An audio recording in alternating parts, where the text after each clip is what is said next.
கருப்பு உளுந்து வடை செம்ம டேஸ்ட்டாக இருக்கும். ஈவினிங் டைமில் குழந்தைங்களுக்கு செஞ்சு கொடுங்க, விரும்பி சாப்பிடுவாங்க. கருப்பு உளுந்து 200 கிராம் எடுத்துருக்கேங்க. இது ஃபஸ்ட்டு நல்லா வாஷ் பண்ணிக்கலாம்.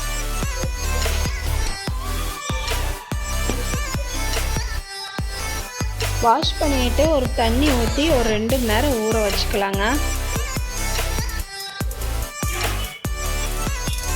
உளுந்து பார்த்திங்கன்னா நல்லா ஊறிடுச்சு. இப்போ ஒரு மிக்ஸி ஜாரில் ஆட் பண்ணிவிட்டு லைட்டாக தண்ணி ஊற்றி நல்லா கெட்டியாக அரைச்சிக்கோங்க.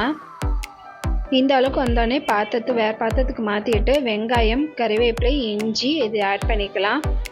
சோம்பு, சீரகம், உப்பு, அரிசி மாவு ஒரு 3 டேபிள் ஸ்பூன் ஆட் பண்ணிவிட்டு குறுமிளகு 1 பாதியமாக தட்டி போட்டுக்கோங்க.